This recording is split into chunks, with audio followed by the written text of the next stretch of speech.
నేను పెట్టిన రసం అండి మా ఇంట్లో అందరికీ నచ్చుతుంది. బయట మార్కెట్లో ఎన్ని రసం పొడి బ్రాండ్స్ ఉన్నా కూడా రసం పొడి ఏంటి, సాంబార్ పొడి అన్నీ కూడా నేనే ప్రిపేర్ చేసుకుంటాను. సో ఈరోజు రెసిపీ వచ్చేసి రసం పొడి తయారీ విధానము, ఆ తర్వాత మనం తయారు చేసిన రసం పొడితో రసం ఎలా పెట్టుకోవాలో కూడా చూపించేస్తాను. సో వీడియో స్కిప్ చేయకుండా చివరి వరకు చూసేసేయండి. సో ఇక లేట్ చేయకుండా వీడియోలోకి వెళ్ళిపోదాం, వచ్చేసేయండి.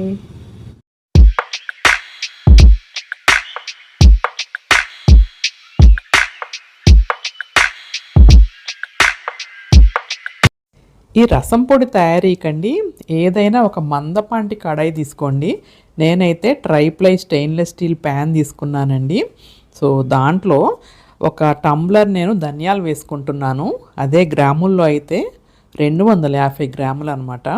ఇది మీడియం ఫ్లేమ్లో పెట్టుకొని నిదానంగా చక్కగా వేపుకోవాలన్నమాట. అప్పుడే మనకి లోపలికంతా వేగి ఈ రసం పొడి రుచి వస్తుంది. సో చక్కగా కొంచెం కలర్ చేంజ్ అయ్యే వరకు వేపుకుందాము. మంచి సువాసన వస్తుంది, మీకు అర్థమైపోతుంది. సో ఇంకా ధనియాలు అయితే వేగిపోయినాయండి. సో తర్వాత అదే ప్యాన్లో మళ్ళీ ఒక టంబ్లర్ కందిపప్పు తీసుకుంటున్నాను. గ్రాముల్లో అయితే 250 గ్రాములే అనమాట. మనము కందిపప్పు ఎంత తీసుకున్నామో ధనియాలు కూడా సేమ్ ఈక్వల్ క్వాంటిటీ అనమాట. ఇది కూడా సేమ్ సిమ్లోనే పెట్టుకొని, సిమ్ టు మీడియం పెట్టుకొని మనం ఫ్రై చేసుకోవాలి. చక్కగా కొంచెం కలర్ చేంజ్ అవుతుంది అనమాట. కందిపప్పు కొద్దిగా రెడ్డిష్ కలర్లోకి వస్తుంది. అప్పుడు అట్లా వేగితేనే రుచి వస్తుంది అనమాట. మీరు కూడా నాలాగా రసం పొడి ఇంట్లోనే తయారు చేస్తారా, లేదంటే బయట నుంచి తెచ్చుకుంటారా? ఇంట్లో తయారు చేస్తే కొలతల ప్రకారం చేస్తారా, లేదంటే సుమారుగా వేస్ట్ చేస్తారో కామెంట్ చేయండి. ఈ రసం పొడి రుచి అంతా కూడానండి మనం వేపే విధానంలోనే ఉంటుంది. సో కందిపప్పు చూసారా, కలర్ మారింది, కొంచెం రెడ్ కలర్లోకి వచ్చాయి. సో ఇలా వేగితే సరిపోతుందన్నమాట. ఇవి కూడా మనము బౌల్లోకి వేసేసుకుందాము. సో అన్నీ కలిపి ఒకే దాంట్లో వేసేసుకోవచ్చు. ఆ తర్వాత ఒక పావు టంబ్లర్, గ్రాముల్లో అయితే 20 గ్రాములు ఎండుమిరపకాయలు వేసుకోవాలండి. ఇక్కడ ఎండుమిరపకాయలు అనేసరికి చాలా రకాలు ఉంటాయి కదా. నేనైతే కర్ణాటక మిర్చి వాడానండి. ఎందుకంటే కర్ణాటక మిర్చి కలర్ ఎర్రగా ఉంటుంది, అలాగే రుచి కూడా ఈ రసం పొడికి బాగుంటుందన్నమాట. సో మీకు దొరికితే వాడండి, లేదంటే గుంటూరు మిర్చి ఏదైనా మిర్చితో ట్రై చేయొచ్చు. మిర్చి వేపేటప్పుడు జాగ్రత్త అండి, అవి నల్లపడకూడదు, అలాగే క్రిస్పీ అవ్వాలన్నమాట. సో అంతవరకు వేపుకుంటే సరిపోతుంది.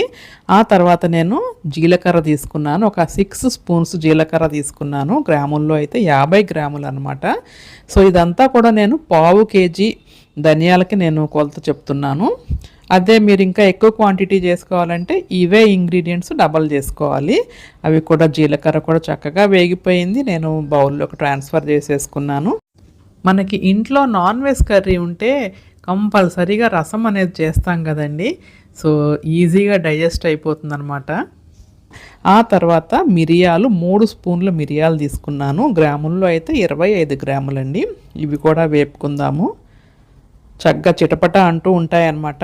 అప్పటి వరకు వేపుకొని తీసేసుకోవచ్చు. బాగా ప్యాన్ హీట్ అయి ఉంది కదండి, ఫాస్ట్గా వేగిపోతాయి. ఇంకా ఇవి మీ ఇంట్లో చిన్నపిల్లలు ఉంటే మిరియాల ఘాటు ఎక్కువ అవుతుంది అనుకుంటే 2 స్పూన్లు మాత్రమే తీసుకోండి, లేదంటే 3 స్పూన్లు తీసుకోవచ్చు. ఆ తర్వాత మెంతులు తీసుకుంటున్నాను. 1 స్పూన్ మెంతులు సరిపోతుందండి. గ్రాముల్లో అయితే 10 గ్రాములు చాలు. మెంతులండి కొంచెం బ్రౌన్ కలర్ వచ్చే వరకు వేపుకోవాలన్నమాట, లేదంటే అవి చేదు ఉంటాయి. సో ఇలా బ్రౌన్ కలర్ వస్తే చేదు అనేది ఉండదు. సో తొందరగానే వేగిపోతాయండి, ప్యాన్ హీట్గానే ఉంది కాబట్టి. సో ఇదిగోండి కలర్ చేంజ్ అవుతుంది, గమనించండి. ఇలా కంటిన్యూస్గా కలుపుతూ ఫ్రై చేసుకోవాలండి. సో చక్కగా ఫ్రై అయిపోయినాయి. ఇంకా నేను వేరే బౌల్లోకి తీసేసుకుంటాను. సో ఆ తర్వాత ఒక కప్పుడు నేను కరివేపాకు వేసుకుంటున్నాను. ఇది కడిగి ఆరబెట్టిన కరివేపాకు అనమాట. నేను ముందు రోజే కడిగి ఆరబెట్టుకున్నాను. సో ఈ కరివేపాకును కూడా బాగా వేపుకోవాలి. మనం పట్టుకుని నలిపితేనండి ముక్కలు అయిపోవాలన్నమాట. అంత బాగా వేగాలి, అప్పుడే మనకి రసం పొడి నిల్వ ఉంటుందండి. మనకి రసం పొడి అండి ఫ్రిడ్జ్లో పెట్టకపోయినా కూడా సంవత్సరం పాటు నిల్వ ఉంటుంది. సో మనకి ఎక్కువ క్వాంటిటీలో చేసుకుని యూఎస్ పంపించాలన్నా కూడా హ్యాపీగా పంపించేసేయచ్చు. సో ఇంకా కరివేపాకు కూడా చక్కగా వేగిపోయింది. ఇవన్నీ కూడా పూర్తిగా చల్లారాలండి. ఉప్పు మనకి ప్రిజర్వేటివ్గా పనిచేస్తుందండి. సో అందుకని ఒక్క స్పూన్ ఉప్పు ఇప్పుడు వేపుకుందాము. మనం రసం పెట్టుకునేటప్పుడు మళ్ళీ వేసుకుంటాం అనుకోండి. సో ఇలా వేపుకున్నవన్నీ కూడా పూర్తిగా చల్లారేంత వరకు వెయిట్ చేసి ఆ తర్వాత మిక్సీ జార్లోకి ట్రాన్స్ఫర్ చేసుకోవాలండి. నాకైతే లిటరల్లీ ఇవన్నీ వేపటానికి గంట సేపు పట్టిందండి. సో ఇలా సిమ్లో పెట్టుకుని వేపుకుంటే అసలు రసం పొడి ఎంత బాగుంటుందో తెలుసా. ఆ తర్వాత నేను ఉప్పు కూడా వేసేసుకుంటున్నాను. ఆ తర్వాత ఒక స్పూను పసుపు కూడా యాడ్ చేసుకోండి. ఆ తర్వాత ఒక హాఫ్ స్పూను ఇంగువ కూడా వేసుకోండి. సో నేను చూపించిన పర్ఫెక్ట్ కొలతలతో మీరు కూడా ట్రై చేసి చూడండి. అసలు రసం ఎంత బాగుంటాయి అనుకుంటున్నారు. అసలు గుమగుమలాడిపోతాయి అన్నమాట. చారు కాగుతుంటేనే మనకి తినేయాలనిపిస్తుంది. సో చూసారా, రసం పొడి అయితే రెడీ అయిపోయింది. సో నేను రసం పెట్టడం కూడా చూపిస్తాను. సో ఒక బౌల్ తీసుకొని, నేను ఎప్పుడు రసం ఈ తెల్ల చెట్లోనే పెట్టుకుంటాం అలవాటు అనమాట. సో 2 టమాటాలు తీసుకొని మెత్తగా మ్యాష్ చేసుకోవాలి. మీరు మిక్సీలో వేయవచ్చు కదా అని అనుకోవచ్చు. ఇలా చేత్తో మ్యాష్ చేసుకుంటేనే దాని రుచి అన్నమాట. ఆ తర్వాత ఎండుమిరపకాయలు వేసాను, నిమ్మకాయ అంత చింతపండు వేసాను, ఉప్పు వేసాను, అల్లం వెల్లుల్లిపాయ పేస్ట్ వేసాను, కరివేపాకు వేసుకుంటున్నాను. ఆ తర్వాత మనము తయారు చేసిన రసం పొడి చూసారా, నేను ఎయిర్ టైట్ కంటైనర్లో పెట్టుకున్నాను. ఆ రసం పొడి కూడా వేసేసుకున్నాను, పసుపు వేసుకున్నాను. అండ్ అన్నీ ఒకసారి కలిపేసి, చూసారా కలిపితే భలే ఉంది కదా కలర్. పొయ్యి మీద పెట్టేశాను అనమాట. ఒక పొంగు వచ్చేంత వరకు హైలో పెట్టుకోవాలండి.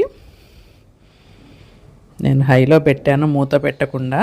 ఒక పొంగు వచ్చే వరకు పెట్టుకోవాలి. చూసారా, రసం చక్కగా పొంగుతోంది.